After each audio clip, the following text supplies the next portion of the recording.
Hola, soy Max Kaiser. Bienvenidos a un nuevo especial de soluciones veraniegas de Kaiser Report. Por cierto, ¿sabían ustedes que Estados Unidos es un país pobre? ¿Stacy? Sí, en ello tiene mucho que ver el endeudamiento de las familias, del que hablaremos en la segunda parte con Steve King, porque se trata del nivel de deuda más importante. ¿Y por qué esos niveles de deuda familiar son tan grandes en Estados Unidos y en el resto del mundo? Los estadounidenses son demasiado pobres para sobrevivir, trabajen o no.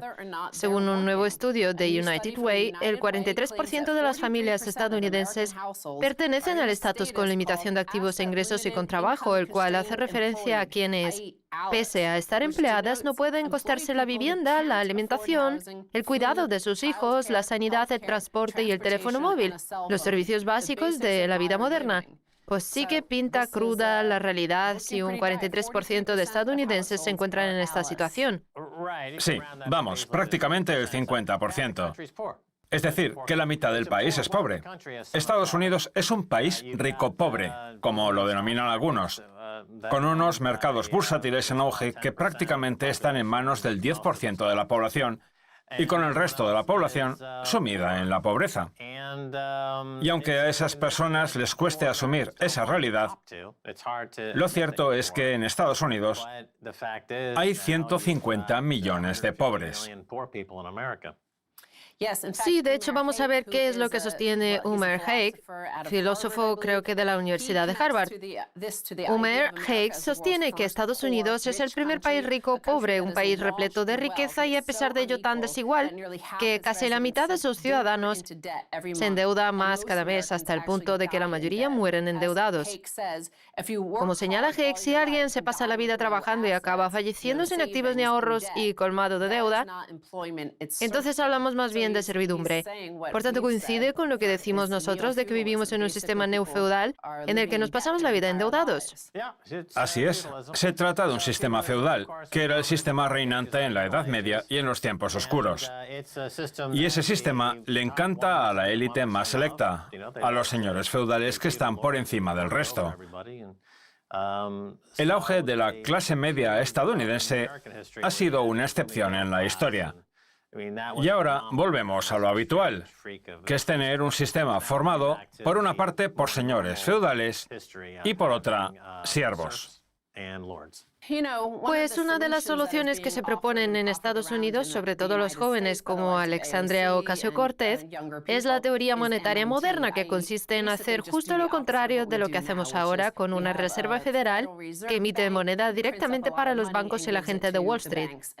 Y los que más cerca se encuentran de esas élites, es decir, las grandes empresas Hollywood o Silicon Valley, son los primeros que reciben el dinero al 0 o al 2% de interés, creando el llamado efecto Cantillon, gracias al cual la riqueza de esos privilegiados aumenta por culpa del incremento del precio de los activos, mientras que el resto de la población se ve abocada a pagar unos intereses altísimos por sus deudas, lo cual se traduce en una calidad de vida cada vez peor. Pues bien, todo eso nos lleva a lo que nosotros creemos que podría ser una solución. Estados Unidos se convirtió en un país rico, con un importante auge de la clase media, especialmente tras la Segunda Guerra Mundial.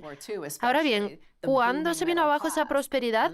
Vamos a ver el siguiente gráfico titulado La Gran Prosperidad desde 1947 hasta 1979 y la Gran Regresión desde 1980 hasta la actualidad. Como ves, hay un punto a partir del cual los trabajadores dejaron de cobrar en función del trabajo realizado y empezaron a endeudarse y a convertirse en siervos. ¿Y eso cuándo fue? Pues, aunque la noticia dice que fue en el año 1979, lo que vemos es que ambos parámetros empezaron a separarse entre 1971 y 72, que fue justo cuando Estados Unidos abandonó la norma del oro, lo cual hizo que nadie supiera ya cómo medir las cosas, porque todo ha pasado a ser ficticio y a estar en manos de las élites, es decir, de la Reserva Federal y de sus bancos miembros. Así es, la deuda es el producto que más se ha fabricado en Estados Unidos desde 1971, que fue cuando el país se convirtió en líder mundial en creación de deuda. Sí. Y la mayor parte de esa deuda recae sobre aquellos que ni la crean ni la venden. Wall Street se dedica a crear y a vender deuda, gracias a lo cual se embolsa un dineral en comisiones, mientras el resto sufre las consecuencias de que les vendan la deuda. Se trata de una técnica que el imperio estadounidense viene utilizando desde hace décadas en todo el mundo, y especialmente en Sudamérica y Centroamérica.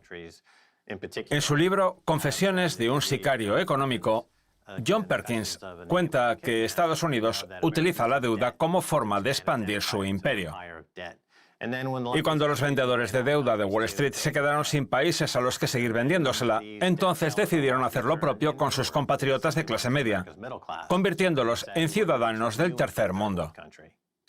Y la jugada les ha salido bien, con un Estados Unidos que se ha convertido en un país tercermundista rodeado de un resplandeciente océano de deuda.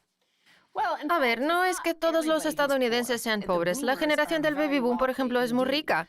Ellos son los dueños de los activos, los primeros en acceder a esta estafa Ponzi en los años 70. ¿Y qué estadounidenses fueron enviados a la guerra de Vietnam?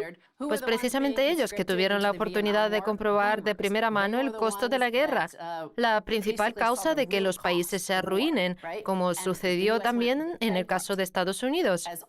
Pues bien, no es casualidad que después de eso Estados Unidos decidiera abandonar la norma del oro, porque así podría embarcarse en todas las guerras que quisiera. Y como digo, la estructura piramidal de nuestra economía empezó con la generación del baby boom, que fue la que pudo acceder a los activos cuando estaban baratos, antes de que se iniciara este proceso de emisión de moneda y de que se manifestara el efecto Cantillon, que ya sabemos que beneficia a los primeros en acceder a la estafa piramidal. Ahora bien, lo que dice ahora la prensa que está en manos de la generación del baby boom y lo que dice también la gente de mi generación, la generación X, que es la que viene detrás y la que se beneficia del éxito de la generación anterior, es que los más jóvenes, la generación del milenio y la generación Z, viven un poco ajenos a todo. No les interesa formar una familia, no se quieren casar, no se compran un automóvil, y eso les sorprende. Pues bien, en un estudio reciente, Deloitte llega a la conclusión de que esos jóvenes no difieren en nada de la generación X, de la generación del baby boom, de la generación grandiosa o de las generaciones anteriores en lo que respecta a sus anhelos. El problema está en la deuda. Los consumidores están cambiando, pero quizá no como creemos. Y es que Deloitte ha publicado un informe en el que pone en entredicho que las nuevas generaciones sean distintas de las anteriores. Si hablamos de los consumidores, sería una barbaridad no reparar en el cambio de su situación económica. Como señalamos en la gran bifurcación minorista, existe una bifurcación cada vez mayor entre el 20% más privilegiado desde el punto de vista económico y el resto de la población, una fractura que influye notablemente en el comportamiento de los consumidores. En Estados Unidos, entre el 2007 y el 2017, recordemos que ese fue el punto álgido del efecto Cantillon, porque el 2007 fue el inicio de esos experimentos monetarios no convencionales, que ahora se han vuelto convencionales, como es el caso de la flexibilización cuantitativa y la emisión de moneda. Entre el 2007 y el 2017, el crecimiento de los ingresos de las familias más ricas, con rentas medias superiores a los $100,000, aumentó un 1.305% más que el de los ingresos de las familias más pobres, con rentas medias inferiores a los $50,000. Una fractura que se ha hecho más evidente por culpa del incremento de los gastos básicos en todos los niveles de renta. De hecho, en el 2017, el 40% que menos dinero gana contaba con una renta familiar disponible inferior a la que tenía 10 años atrás. Y en el caso del 40% siguiente, el incremento de la renta fue mínimo. O sea, que la gente con más dinero es la que más ha mejorado su posición económica gracias al efecto Cantillon. El problema para el resto ha sido el incremento del costo de los servicios, 11% en el caso de los transportes, 16% en el de la vivienda, 21% en el de la sanidad, 26% en el de la alimentación y 65% en el de la educación. Como vemos, lo que más ha subido ha sido la educación. ¿Y quiénes son los que más necesitaban la educación? Pues los jóvenes, claro. Es interesante comprobar cuál está siendo la influencia de los años de desregulación de Reagan y Thatcher. Porque una economía como la que estás describiendo, colmada de deuda y sin capital, parece insostenible. Y si aún se sostiene es gracias a la nueva definición que se les ha dado a las garantías.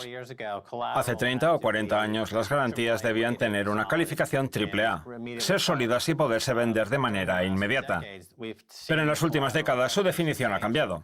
Por ejemplo, los préstamos estudiantiles y las hipotecas basura se consideran ya garantías. Hasta las ganancias previstas en un divorcio se utilizan para financiar los costos legales vinculados al proceso. Todo vale como garantía, con tal de poder emitir otros 10.000 millones de dólares de deuda más. Y ahí es precisamente donde la economía empieza a manifestar síntomas de putrefacción, en el hecho de que ya no queda nada más que pueda emplearse como garantía. Todo lo que podía servir como aval ya se ha utilizado como tal, y la deuda no se puede saldar. De ahí que la economía esté pudriéndose, como sucede, por ejemplo, con los automóviles, que se pudren en los aparcamientos, mientras los estudiantes se pudren enganchándose a los opiáceos porque no encuentran trabajo. Como digo, todo está inundado de putrefacción y herrumbre. La nueva bandera estadounidense debería mostrar un vehículo oxidado que no va a ninguna parte, porque así es como está la economía. La primera parte de la noticia hacía alusión a la fractura entre el 20% más privilegiado y el 80% restante. Y en cuanto a los miembros de la generación del milenio, lo que dice es que hay una razón que explica por qué no alcanzan los hitos que alcanzaron las generaciones anteriores, como la generación X o la del baby boom. Además, existe una razón por la que los miembros de la generación del milenio alcanzan los mismos hitos en una época más avanzada de su vida. Su peor situación financiera respecto a la de los miembros de la misma edad de generaciones anteriores. Y es que desde el 1996, el patrimonio de los consumidores de menos de 35 años ha disminuido un 34%. Por su parte, entre el 2007 y el 2017, el índice de viviendas en propiedad cayó más del 4%. El aumento de los niveles formativos de la generación no le ha salido barato. Entre el 2004 y el 2017, la deuda estudiantil entre los consumidores menores de 30 años se incrementó un 160%. Es decir, que al encasillar a los miembros de la generación del milenio como diferentes, está pasándose por alto un factor mucho más importante: sus limitaciones económicas. Los miembros de la generación del milenio están desarrollando una nueva conciencia de sí mismos, viviendo, consumiendo y alimentándose al día, sin poder planear las cosas a más de un año vista, porque eso es imposible en una economía así. Vamos, que llevan una vida totalmente efímera y transitoria, digámoslo así. Como los nómadas. Sí, como los nómadas o los siervos feudales. Esas son las dos únicas opciones que les quedan. Y el problema cada vez va a más. Aunque bueno, a lo mejor a un joven de 20 años ser nómada, vivir de Airbnb en Airbnb, comer comida basura le parece divertido. Eso sí, yo para entonces yo no estaré aquí. En fin, es hora de hacer una pausa. Les esperamos a la vuelta con más soluciones veraniegas. No se vayan.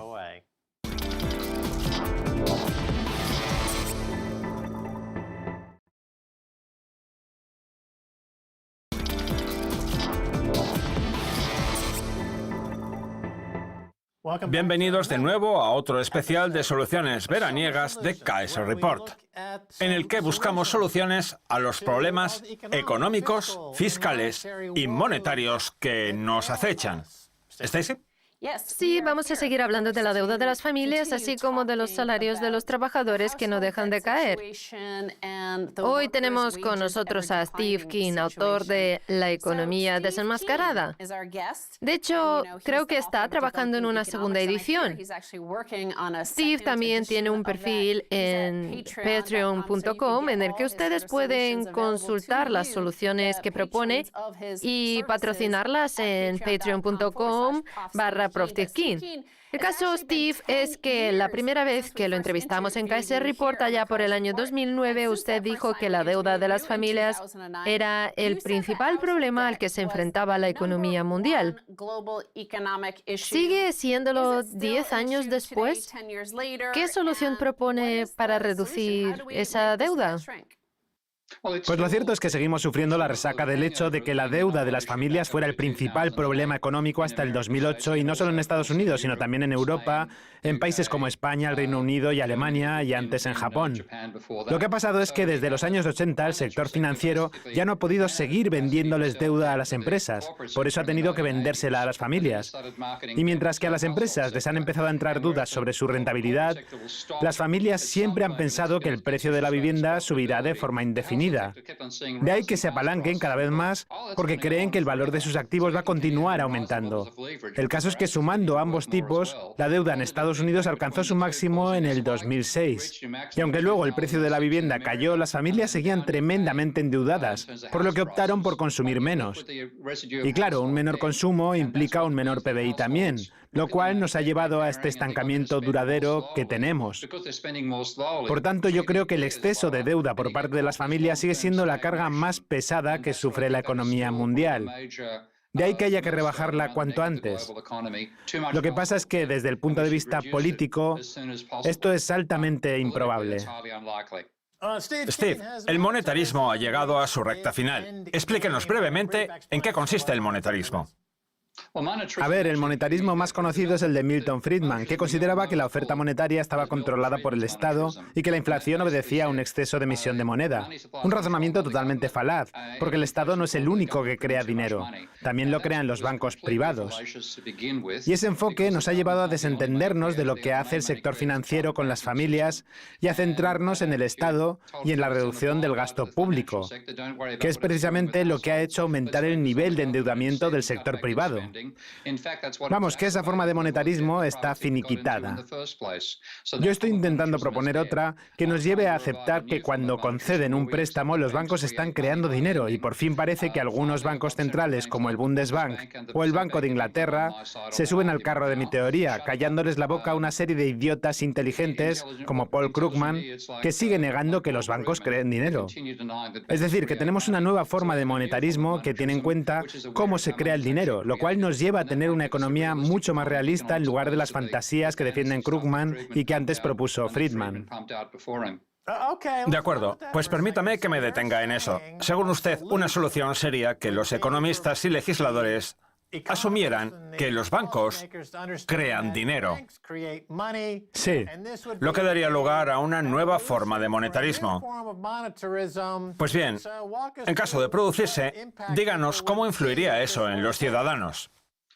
Bueno, lo primero que hay que hacer es entender de dónde provienen la creación monetaria y la inflación, además de asumir que hemos inflado los activos financieros dejando que el sector privado les pida dinero prestado a los bancos para comprar viviendas y acciones y disparar su precio.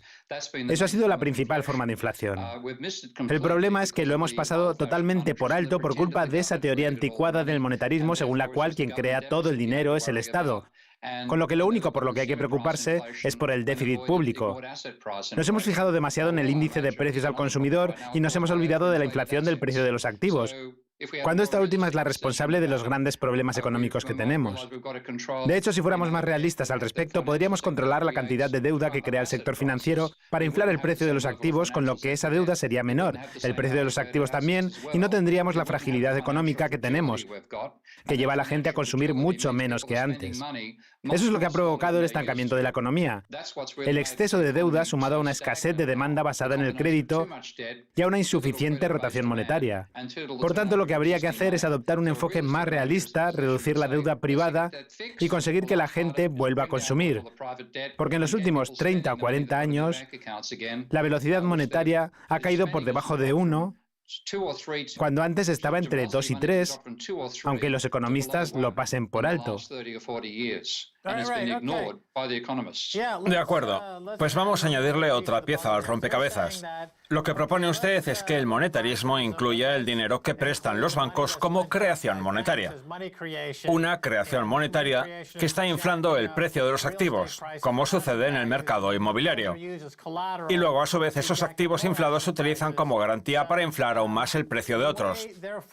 O sea, que si consideramos la inflación del precio de los activos una consecuencia de la creación monetaria, entonces lo que habría que hacer es subir los intereses, ¿no es así? Es que si ahora subieran los intereses se hundiría la economía, porque la deuda privada en Estados Unidos se sitúa en el 150% del PBI. Y si la Reserva Federal subiera los intereses hasta el nivel que tenía previsto, en torno al 4%, eso significaría que el pago de los intereses asociados a la deuda, por no hablar de saldarla, que eso ya sería imposible, representaría un 6% del PBI.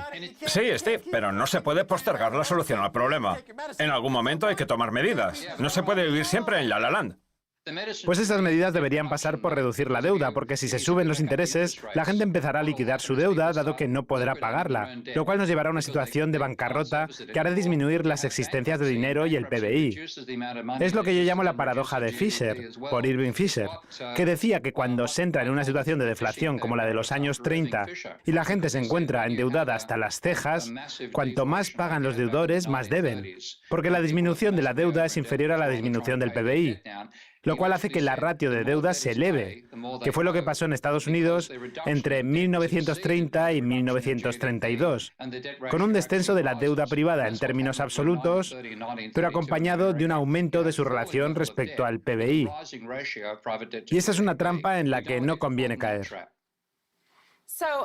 Pues otra forma de reducir la deuda de las familias sería incrementando los salarios, que llevan sin subir en términos reales desde 1970, cosa que yo achaco al abandono de la norma del oro, que acaba con cualquier parámetro que permita medir el crecimiento salarial y el de la burbuja de la deuda y los derivados. Vamos, que mientras la productividad seguía subiendo, los salarios disminuían, lo cual significa que esa mejora de la productividad ha ido a parar a la clase capitalista. En realidad, Sí, díganos, ¿qué tiene que decir al respecto? pues que en realidad ha ido a parar a los banqueros.